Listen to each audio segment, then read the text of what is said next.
if we're not doing the right thing, what is the right thing then, in your opinion? What, not buying special salt, or should we just let's ordinary iodized let's calm salt? down. Let's calm down here for a second. I'm not suggesting that people stop buying Himalayan pink salt. Like, let's not lose our heads here, as we go. I mean, I don't want to. We're not at the apocalypse yet. Ultimately, I think it's the hardest thing when someone asks me what's the solution. And one of the greatest things about being a comedian is that you can say, I don't know, it's not my problem. But the whole thing that I would hope from this, and unfortunately I haven't even learned my lesson from this, is to recognize that some of the stuff we're doing, we're not being as again, like I said, as altruistic as we think we are. And the idea that we constantly need credit for doing the right thing, and we constantly want to reinforce to ourselves that we're doing the right thing and let other people know we're doing the right thing and prove how much righter we are than the person next to us. That's where I think the bigger problem is. I think the concept of anonymous charity seems so lost. And to sort of return to that would be fantastic, but it's gotten so frustrating to me to see this, and I mean it's frustrating because I engage in it, of this mindless competition and this stupidity. And I always like to make the joke that white people would rather have you look through their medicine cabinet than their bookshelf, because you can go to rehab for Vicodin addiction, you can't go to rehab for Dan Brown. You really can't. Are there just like benign white people out there who are just dressing as hipsters because they're trying to dress a bit nicely? Yeah, I guess. I don't know. Yeah, sure, there's some people out there. I mean, look, they're not ending the world. I mean, this isn't the worst thing in the world that's happened. White people actually have a pretty long record of actually doing things that are a lot worse than what I'm talking about, colonization, giving those blankets to the Native Americans with the smallpox on it. We've done some pretty horrible stuff in the past, so needing to be patted on the back for voting, for the right party is one of our lesser evils. And what's happening in America at the moment? We always hear that there's a whole cultural shift, like in Los Angeles and in America, and soon everyone's going to be speaking Spanish. What's happening there at the moment? Well, we just have a large influx of Latino immigrants. That's really it. There's nothing much trickier than that. And so it's eventually going to be changing, but what's amazing is this is one of the greatest awkward moments in white person history, especially in California, is that most Latino voters in California are very, very much social conservative. So anti-abortion, anti-gay marriage. And recently in California, we had a vote on Prop 8 that would outright ban gay marriage in the state of California. And it passed. Like, California banned gay marriage. The most progressive state in America banned gay marriage. And what was amazing was you had all these furious white people, and all the data said the reason why it passed was Latinos were voting against, they were voting for Prop 8 to ban gay marriage. So what we did was, rather than get angry at Latinos, we got angry at Mormons. And we blamed the Mormons for everything, and people just lost their minds. So it was amazing to see all these white people get all angry, like, I can't really get mad at him. That's not going to look right. Mormons, let's go get them. And so, it's totally fine to be angry at Mormons, but you definitely can't be angry at Latinos. Surely Mormons are almost a minority you can't pick on, or can you just minorities call them Christians? You can pick on them. You're Christian clear. You're enough. Totally fine to make fun of Mormons. It's and it's what's totally happening with this teabag movement in America? Are they the right type of white people or the wrong type of people? No, not even close. This is probably the most depressing thing that's hit America in a very, very long time. It's essentially a group of people who think somehow that they can return their country to this era of 1950s whiteness that never actually really existed. And they're people filled with an amazing amount of rage and hate for no real reason. I mean, these are people who are fighting healthcare. They're fighting the idea of universal healthcare. They're fighting to allow health corporations to drop people as soon as they get sick. They're like, yeah, we should be able to do that. Let me put this flag around me. Yeah, and it's unbelievable and it's awful. And they're generally seen as the wrong kind of white people. But actually, for people like me, they're actually a godsend because they're completely splitting the conservative movement, because there's them and then there's actually intelligent conservatives. And so now their vote's been split. And so hopefully that'll mean that there's more, progressive politics in America in the future. Some more questions. Is it possible to be a practicing Christian and a white person at the same time? Are we talking just regular Christianity, or is this some sort of celebrity offshoot? See, the problem with Christianity is that its religious artifacts don't blend well with modern furniture.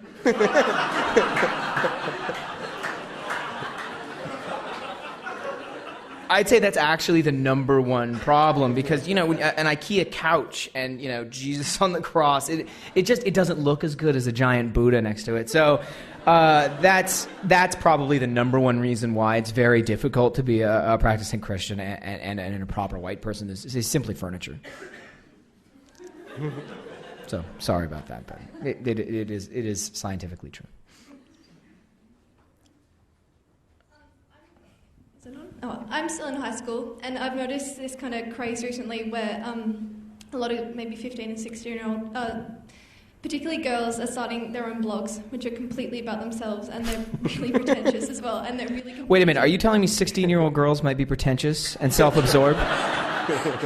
What is wrong with Australia? I've never heard of this before. They're really competitive, like really kind of passively competitive. Wait, and they're competitive with each other? These are teenage girls. Actually, sorry. And they post their artwork and their photography, and it's all the same. And it's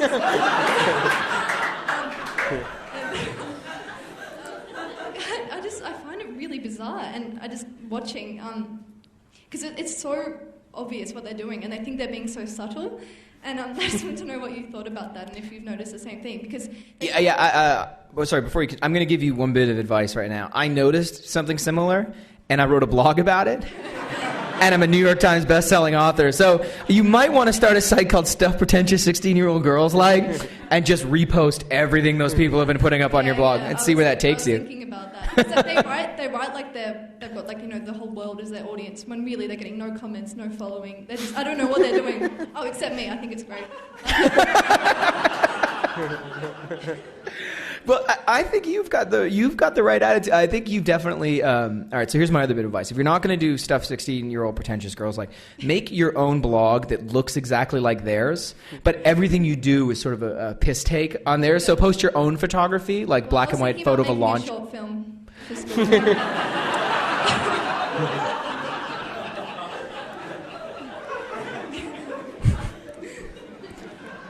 Touché.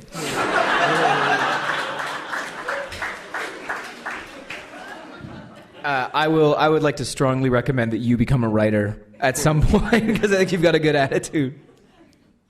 16-year-old girls competing with each other. What has the world come to? Is there ever anything you might take off the blog? Take off or not? Off, for example, if too many white people start buying Himalayan salt and it just becomes too big? Oh, that's a good question. No, nothing's really reached that point of saturation just yet. But there is one thing I will not put on the blog in America for safety reasons on my own part. The whole thing is, there's one thing on that list. Look, white people are pro-choice, period, right? That's what it is, and I will not put that on the site. In America, just the absolute insanity and the fanaticism that comes with even bringing that issue up, even on a blog, is absolutely insane. So that's the one thing I will not put on there. I'm going to tweet from my iPhone now that you're talking about this in Australia because no one's listening.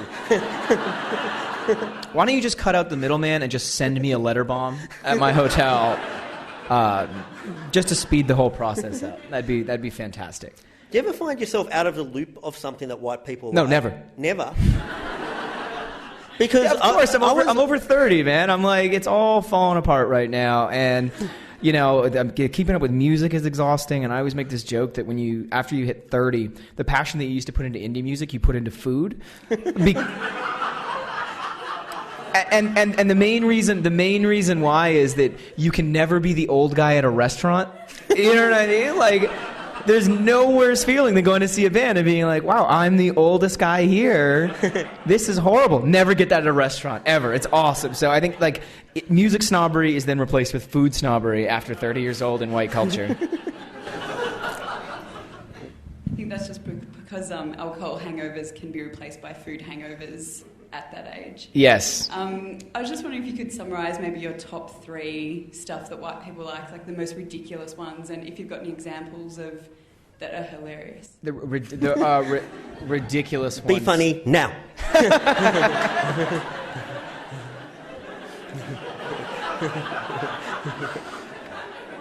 This is great. I feel like an organ grinder. You know what I mean? No problem.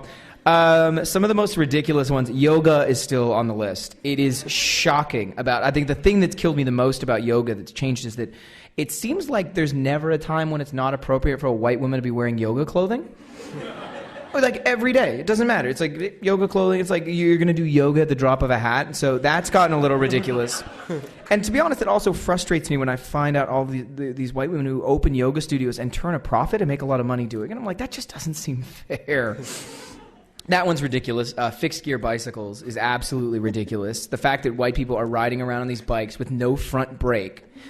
And they're thinking, oh, it's for control, man. I'm like, really? Adding like a brake that weighs like 400 grams is because of control? Well, have fun hitting the side of a streetcar.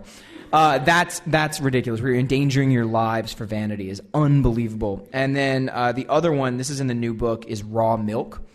I don't know if this trend has hit Australia yet, but white people are now trying to buy milk directly from the cow's udder without pasteurization, and it's illegal in the United States. So white people are gathering on street corners in Brooklyn to be given raw milk from illicit milk dealers. We are really doing this, you know, and it's that, and then that also ties into the other ridiculous one is where white people don't vaccinate their children. This is a new thing they like. So apparently we want to die from contaminated milk and polio for no logical reason whatsoever. It's like the 19th century, you know, all those people that didn't die? Fuck you, right? Like, as white people, it's our right to die the way our ancestors did, and it blows my mind. This is the same way I feel about camping, by the way, there's a lot of things I'm angry about.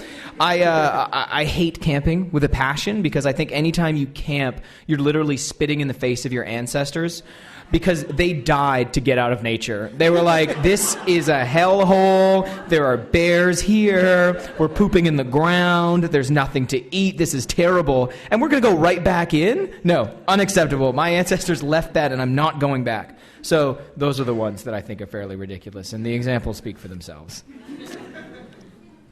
You spoke about regional white people in the US. Have you picked up any particular white peopleisms in Australia? Yes. One thing I learned about when I was in Sydney, apparently they've passed a law that the second you give birth to a child, you have to wear black stretch pants for the next 9 months. And it's definitely being enforced. I don't think I saw one woman pushing a stroller without black stretch pants on.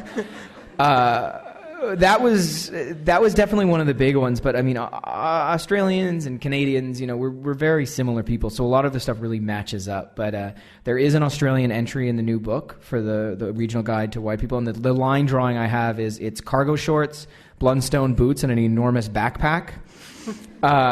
Because I've been to Thailand before, I know what's going on. I wonder if there'll be a backlash. There was like everyone in Australia when there was the Australian Simpsons episode. Uh-huh. So everyone in Australia was laughing at the Simpsons for like 7 years up and they really zung them. Then the Australian episode was like, hang on, they haven't got that right. That's not funny. Oh, so now you know what it's like to be a Canadian.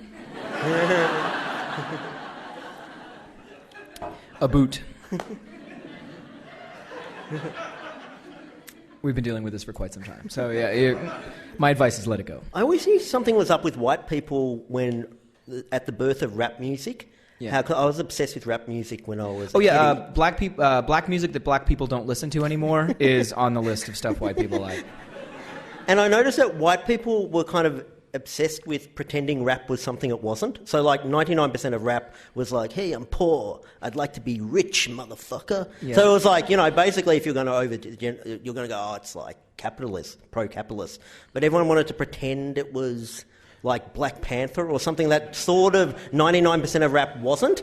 And then in Australia, the guy who really hit it was like Michael Franti, who black people don't like, but he's like... White people do like him, but black people, no. He's like, yes, that's who we want, one who's against the Gulf War and stuff. Yeah, I can't imagine the frustration you must feel as sort of a black nationalist than having a concert and white people with dreadlocks show up. It's like, this was not my stated purpose.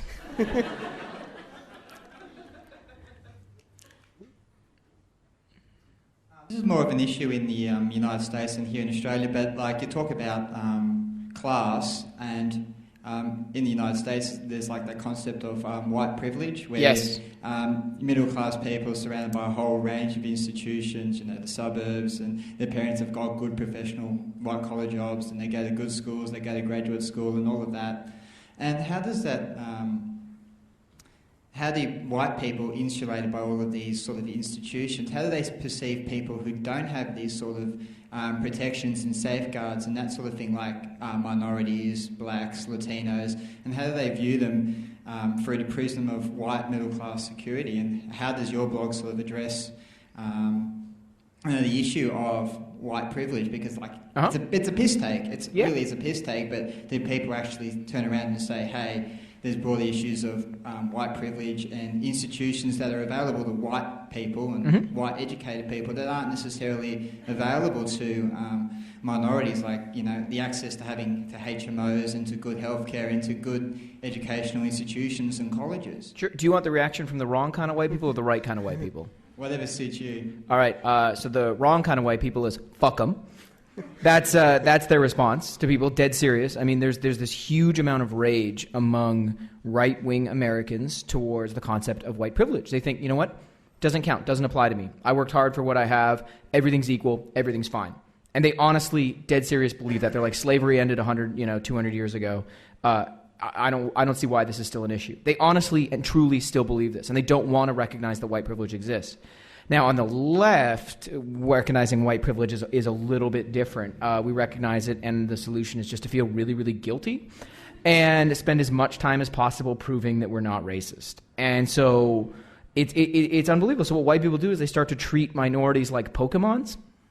You have to collect them all eventually, and unfortunately, we haven't reached a point yet where you can trade races, to fill out your menagerie. It's like, well, I have 3 Asian friends. I'd like to trade them for a Haitian. If we can, we don't have that yet. So ultimately, it's this guilt that we still feel and this need to prove that we're not racist. But at the same time, the genuine sacrifices that are going to come to end white privilege aren't being made. We're legitimately, for it to change, you're going to have to start accepting, you know what? I'm not going to get into this college, or I'm not going to get into this university because I'm white. And that's a legitimate sacrifice, and one that white people aren't ready to make yet. And so it's a really tough solution. So you have people who refuse to recognize white privilege exists, and others who recognize it and simply feel guilty about it but won't do anything about it. And so it's a really tough scenario right now. And so one of the things about my blog and my book that I'm really happy is able to do is that when you try to explain this concept to college students, a lot of times, just the idea of white privilege, they hate it. They honestly hate to even think that it exists. And so when you present it to them as humor, to get them to even think for a second that you do have some inherent advantages to being born white in America, it's a positive thing. So I'm really happy when I hear about teachers' assistants and professors who use the blog to at least get the discussion started. And I don't think I'm anywhere near the expert on it. There's much more intelligent people writing much more intelligent books on this subject. But to at least get it started is one thing that I'm actually really, really proud of. I'm really happy that people can at least start talking about it. But again, I don't know what the solution is, and I don't know how to fix it. But I would definitely take guilt over, confrontational anger. Now, what are some issues that are going to short-circuit white people? I'm thinking in Australia we've recently had the Greens versus the Indigenous Australians. If there's Indigenous Australians who want to do it's like stuff the sentence for their that breaks an android kind of thing, And I know in your homeland in Canada there was Inuits who were slaughtering seals. Yes. Yeah, it's sort of that awkward. That's sort of that awkward moment of white people who are like, "No, look, we don't want to tell you what to do with your land." Because we sort of did that once before and it didn't work out very well. But we're kind of going to have to do it again. And so it is a very awkward moment for white people to try and figure out. I mean, another problem that can maybe they can just blame the Mormons. Yeah, that'd be great. We just bring Mormons into situations as scapegoats forever. Perfect. But that's like the problem of white people. One of the ones that'll break them is like, well, do you go organic or do you go local? for food, right? Like, that's the one. It's like, do I take the organic stuff from Chile, or do I take the non-organic stuff that's grown outside the city? And like, that can keep a white person up for days and possibly even weeks on end trying to determine what the case is. I mean, issues like, is honey vegan or not? You know what I mean? Like, these are some of the pressing white issues of our time.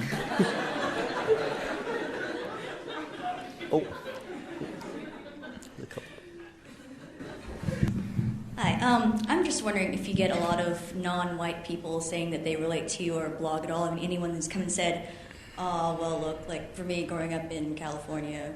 What part of California? San Diego. Okay. Majoring in film, going through a vegetarian phase and She just was pointing at her white boyfriend, by the way. That's the universal sign. Yeah, do you get a lot of people who are not white, obviously, that can still relate to it? Because there are quite a few of us, gotta say. Yeah, no, absolutely. I get that a lot. And again, that's the issue of class that I'm talking about. It is people who are brought up in an upper middle class liberal environment who aren't white have to recognize that by doing any of these things on the list and sort of having this culture, that you will deal with an issue of moving into the class and moving into an idea of becoming white, because these things are still branded as white in our society. I mean, like, that's the book right there. You recognize right away as white. So I get people who appreciate that and sort of understand that, that for them to join this middle class, there was an issue of sort of being, this feeling that you were being alienated from a different culture. And then I also get a number of people who are like, why didn't you write this book before I started university? This would have saved me 4 years of confusion to understand what white people are into. But yeah, I definitely get a lot of that. But I think that's so much of the issue that I saw in Toronto was just people who, were moving into this class by their peers being called, bananas and being accused of acting white when they were actually just moving into a middle class that is still so overwhelmingly white that to shift into that area is still a shift into whiteness. So yeah, a lot of people definitely can relate, and they get it. And that's why I put a whiteness test at the back of the book to figure out exactly how white you are, I'm somewhere in the 90 range, I'm not going to lie. If I was more into outdoor activities, I think I could go 100%. But yeah, I'm in the low 90s.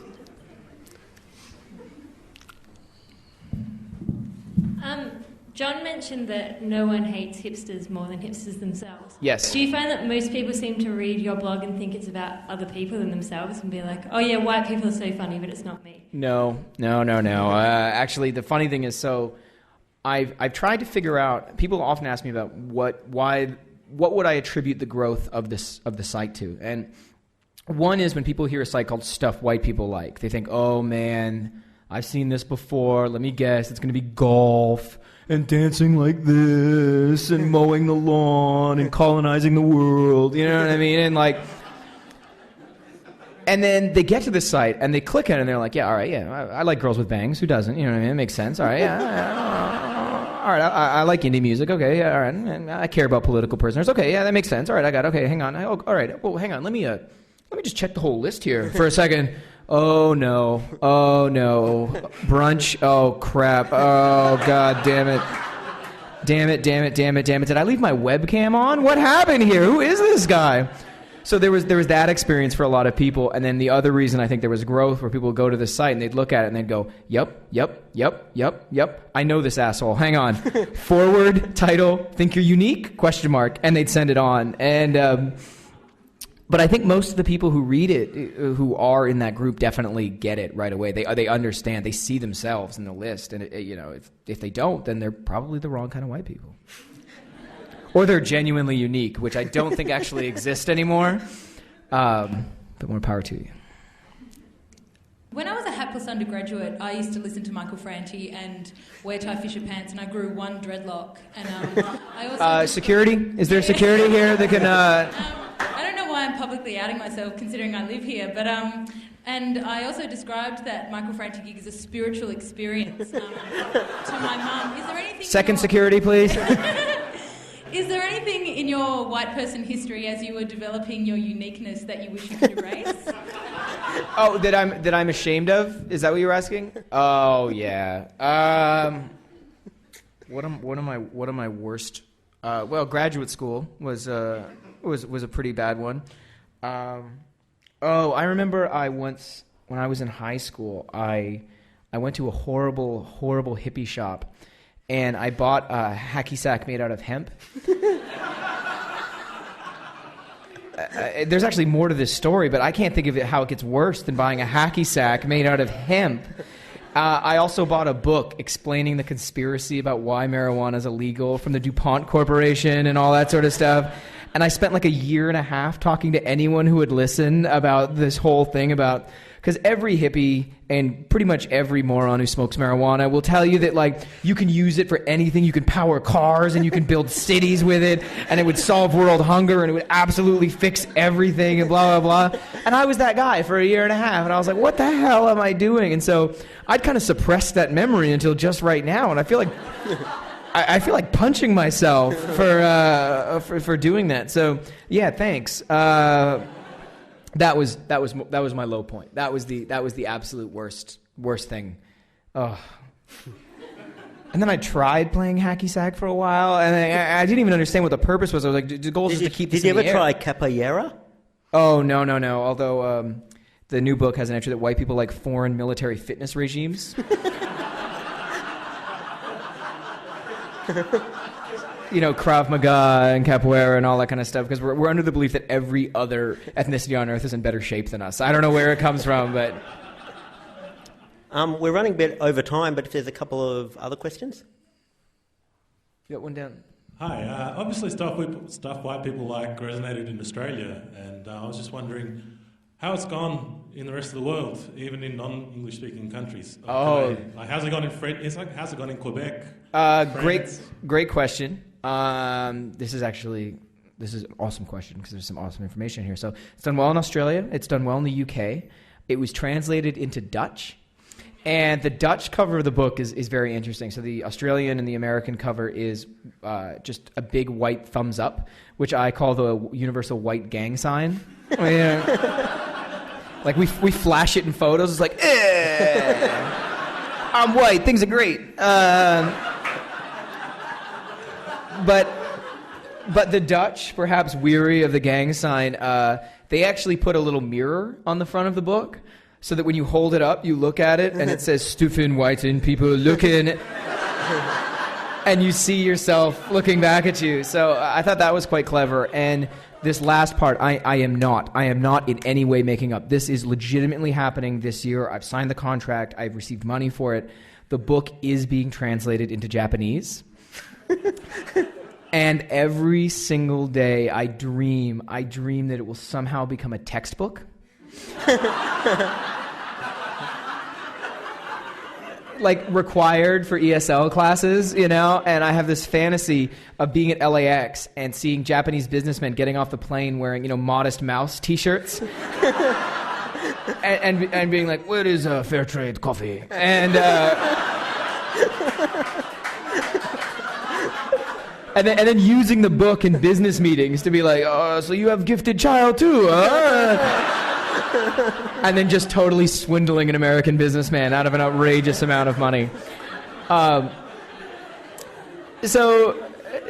the book's done pretty well in those other places, and the site itself's actually inspired a lot of spin-offs, which have been amazing. And their message behind the spin-off are really interesting in sort of a reclaiming of stereotypes. So there's stuff Asians like, stuff Indian people like, stuff Latinos like, stuff black people like, et cetera, and those have been great. But there are a couple of humor ones that I absolutely love in terms of the reaction, and one of them is an Australian one. Someone created a site called Stuff Bogans Like.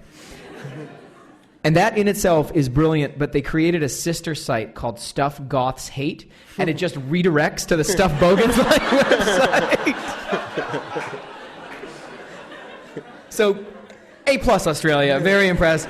And then there's one other spin-off that is, I punch myself every day for not coming up with it. The site is called White Stuff People Like, and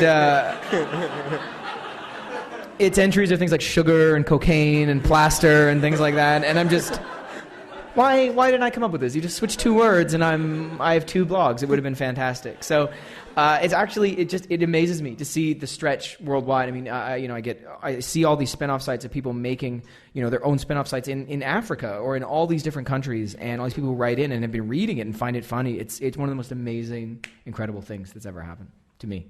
Not in the world, just to me. Sorry. I realized this sounded horrible right as I said it. One more question, I guess.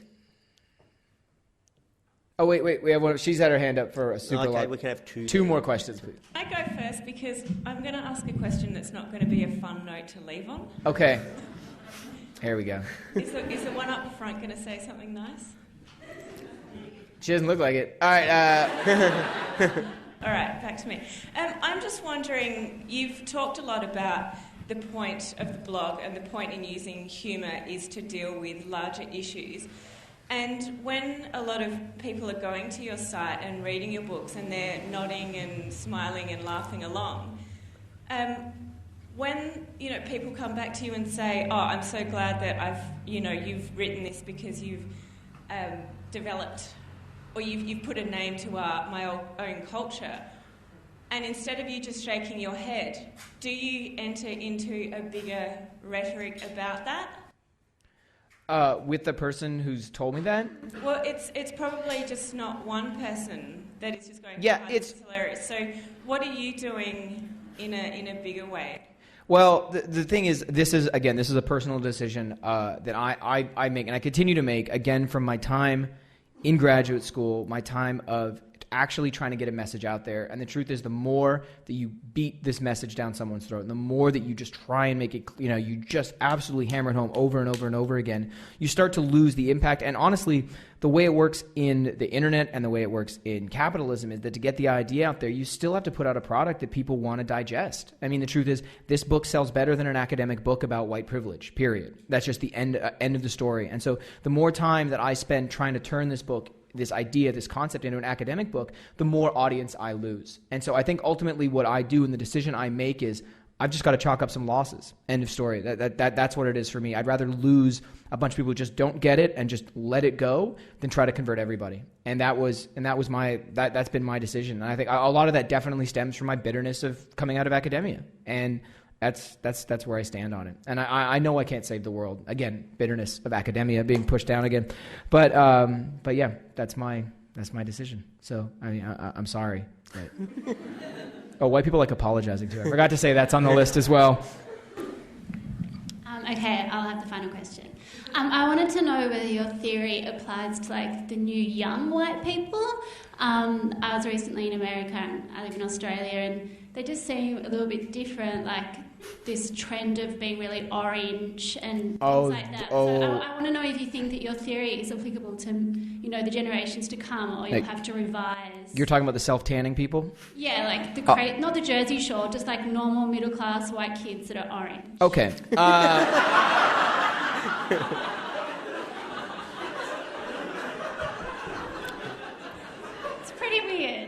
You're right. I mean, I will say that if there is one skin color that deserves complete and total discrimination for the rest of time, it is orange. But I do make a joke. I have an entry in the new book, and it's on the site, called White People Like Hating People Who Wear Ed Hardy. And I say that there's only 3 things the right kind of white person cannot wear, ironically. And remember, we're great at wearing things ironically. Mustaches, T-shirts, just about anything. But there's 3 things we can't wear ironically. Nazi uniforms, Ed Hardy, and fake tan. You can't pull it off. You can't be like, oh, I'm ironically orange. It's like, no, you're just regular orange, dude. It doesn't work that way.